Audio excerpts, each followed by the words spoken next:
Mm. Hello and welcome back. Today is Thursday, January 16th, 2025, and we are reading chapter 15 of Abhorsen by Garth Nix today. And,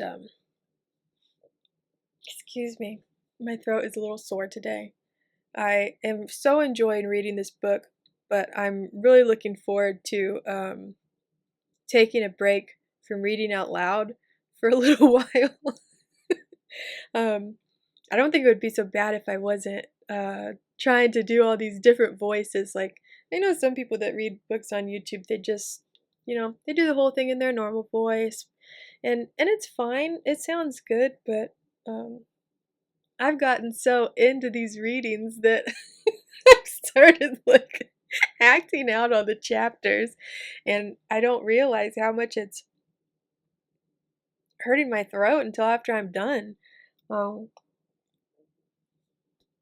Anyways, sorry if you hear my gurgling inside. I just drank some sweet tea and now I'm drinking water. But I never did remember what I wanted to say at the end of yesterday's video. I know that I said the wrong date at the beginning of the video, so I had to edit that. I do remember I wanted to say thank you to our new subscribers. We've got a couple of new subscribers. Hello and welcome. I hope you enjoy these readings and the new voting. I hope you enjoy these readings and the new videos I'm going to be posting soon. So, yeah, welcome. And to everyone who has left comments on my older videos, thank you so much. I'm trying to catch up with commenting everyone back. There aren't a ton, but between this and everything else I'm trying to do during the day, I have not been making time to get back with everyone the way I would like to. So please wait for me and please be patient with me and I will get back to you. I'm so glad that you're enjoying these videos and yeah. I wanted to say something else. I can't remember. We'll see if I can remember at the end of this video. So let's get started with this chapter. I've looked ahead a little bit because I want to mentally prepare myself, but this one's going to be fun. It's another short chapter, but yeah, let's get right into it. Chapter 15, The Perimeter. Sarge, there's definitely something moving out there, whispered Lance Corporal Horrocks as he looked out over the sights of his Lewin machine gun. Should I let them have a few rounds? No bloody fear, Sergeant Evans whispered back. Don't you know anything? If it's a haunt or a glim or something, he'll just come over here and suck your guts out. Skaslow, get back and tell the lieutenant something's up. The rest of you, pass the word to fix bayonets, quiet-like, and don't nobody do nothing unless I say so. Evans looked again himself as Skaslow hurried back down the communications trench behind them. All along the main fighting trench, there was the click of bayonets being fixed as quietly as possible. Evans himself strung his bow and loaded a flare pistol with a red cartridge. Red was the sign for an incursion from across the wall. At least it would be the sign if it worked, he thought. There was a warm, northerly wind blowing in from the Old Kingdom. It was good for taking the chill out of the icy mud of the trenches, for the spring had yet to fully banish the past winter, but it also meant that guns, planes, trip flares, mines, and everything else technological might not work. There's two of them, and something looks like a dog, whispered Horrocks again, his trigger finger slowly curling back from its orthodox position held straight against the trigger guard. Evans peered into the darkness, trying to make something out himself. Horrocks wasn't too bright, but he did have extraordinary night vision. A lot better than Evans. He couldn't see anything, but there were tin cans tinkling together on the wire. Someone, or something, was slowly coming through. Horrocks' finger was inside the trigger guard now, the safety off, a full drum of ammunition on top, a round in the chamber. All he needed was the word, and maybe the wind to change. Then he suddenly sighed.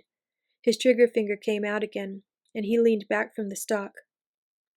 Looks like some of our mob, he said, no longer whispering. Scouts, an officer and some poor bastard with a bandaged head. And one of them, smeller dogs. Sniffer dogs, corrected Evans automatically. Shut up! Evans was thinking about what to do. He'd never heard of Old Kingdom creatures taking the shape of an Ancestarian officer or an army dog. Practically invisible shadows? Yes. Ordinary-looking Old Kingdom folk? Yes. Flying horrors? Yes. But there was always a first time. What's up, Evans? Asked a voice behind him, and he felt an internal relief he would never show. Lieutenant Tyndall might be a general's son, but he wasn't a good-for-nothing staff officer. He knew what was what on the perimeter, and he had the charter mark on his forehead to prove it. Movement in front, about 50 yards out, he reported. Horrocks thinks he can see a couple of scouts, one wounded. And a smell. Sniffer dog, added Horrocks. Tyndall ignored him, stepping up to peer over the parapet himself. Two dim shapes were definitely closing, whoever they were, but he could sense no inimical force or dangerous magic. There was something, but if they were Crossing Point scouts, they would both be charter mages as well. Have you tried a flare? He asked. White? No, sir, said Evans. Wind's northerly. Didn't think it would work. Very well, said the lieutenant. Warn the men that I'm going to cast a light out in front. Everyone stand ready for my orders. Yes, sir, confirmed Evans. He turned to the man at his side and said quietly, Stand to the step, light in front. Pass it on. As the word rippled down the line, the men stood up on the firing step, tension evident in their postures. Evans couldn't see all the platoon. It was too dark, but he knew his corporals at each end would sort them out. Casting now, said Lieutenant Tyndall. A faint charter mark for light appeared in his cupped hand. As it began to brighten, he threw it overarm like a cricket ball, directly out in front. The white spark became brighter as it flew through the air, till it became a miniature sun, hovering unnaturally over no man's land. In its harsh light, all shadows were banished, and two figures could clearly be seen following the narrow zigzagged trail through the wire entanglements. As Horrocks had said, they had a sniffer dog with them, and both wore the khaki uniforms of the Ancestarian army under the mail coats that were peculiar to the perimeter forces. Some indefinable unorthodoxy about their webbing gear and weapons also proclaimed them to be members of the Northern Perimeter Reconnaissance Unit, or as they were better known, the Crossing Point Scouts. As the light fell on them, one of the two men put up his hands. The other, who was bandaged around the head, followed suit more slowly. Friendly forces! Don't shoot! Shouted Samuth, as the charter light slowly faded above him. Lieutenant Stone and Sergeant Clare coming in. With the sniffer dog! Keep your hands up and come in single file, shouted Tyndall. Aside to his sergeant, he said, Lieutenant Stone? Sergeant Clare? Evans shook his head. Never heard of 'em, sir. But you know the scouts. Keep themselves to themselves. The lieutenant does look sort of familiar. Yes, murmured Tyndall, frowning. The approaching officer did look vaguely familiar.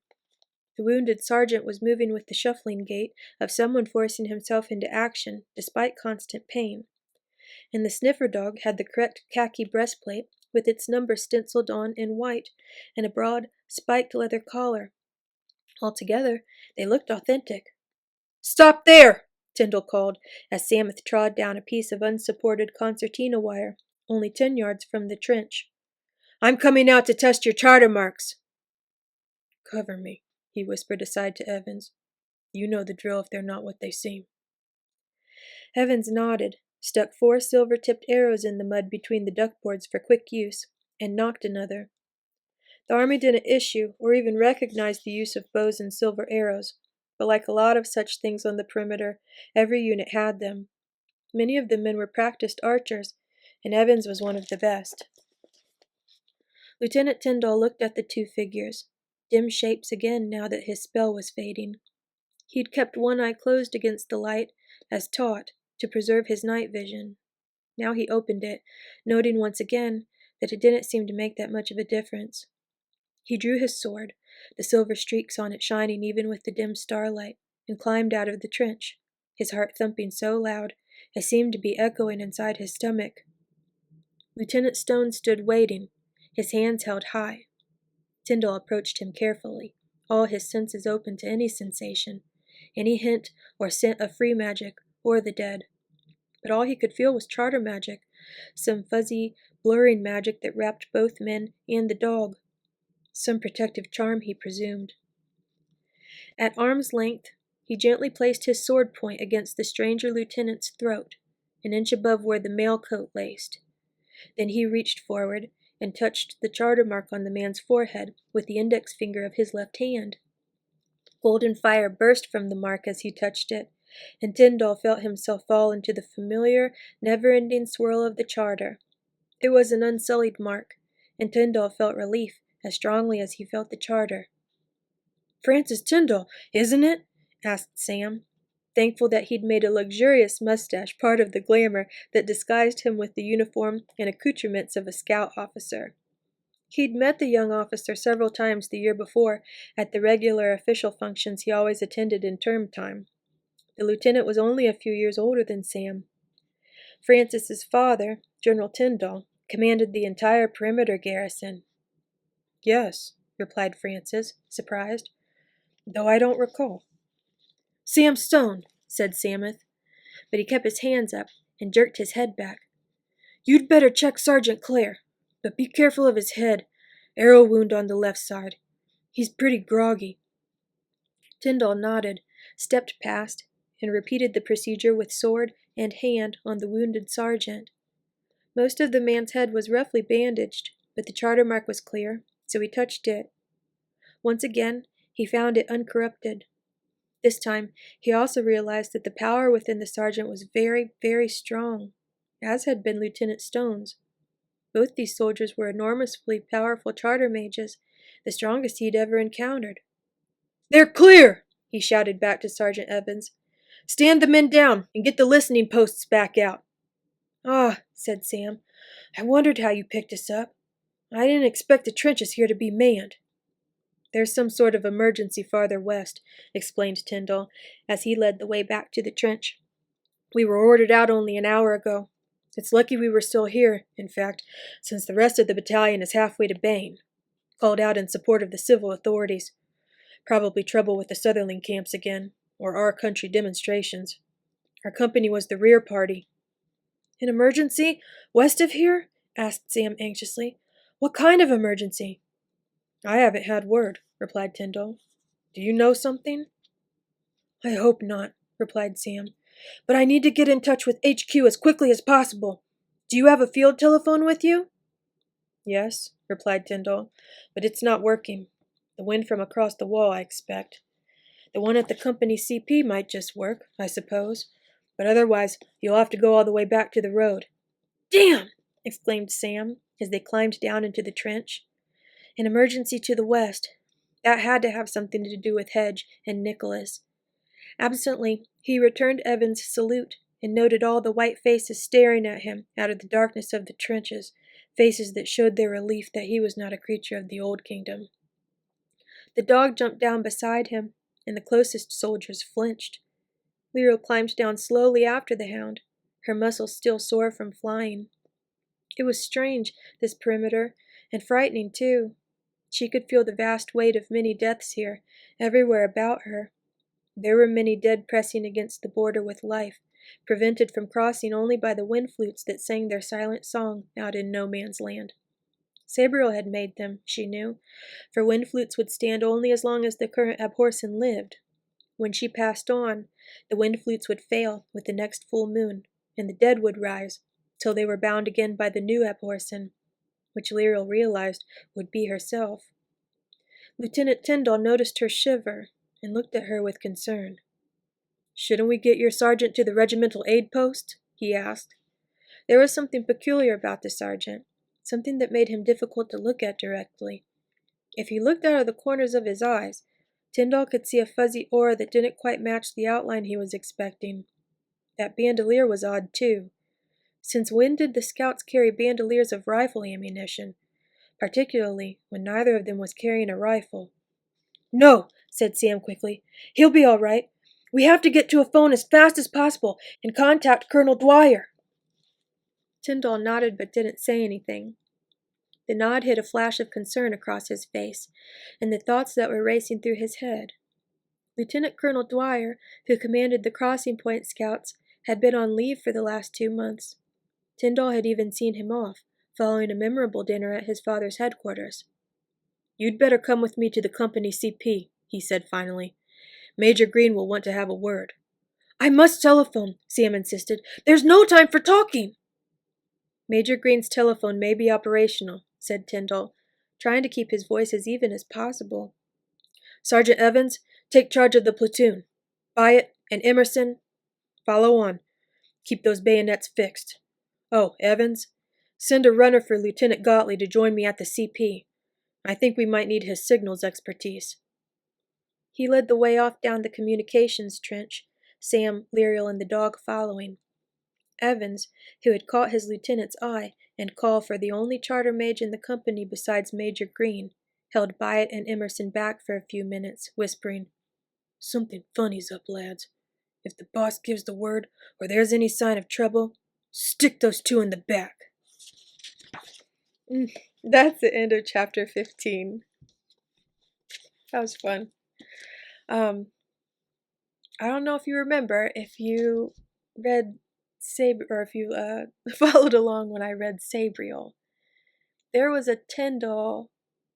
I don't know if he was a lieutenant or a sergeant, or I don't know the orders of ranking in the military, but there was a Tyndall in Sabriel, I remember. And I think it must be the same guy, or maybe that same guy's son. And now he's a higher rank, but I thought that was a nice little throwback to Sabriel.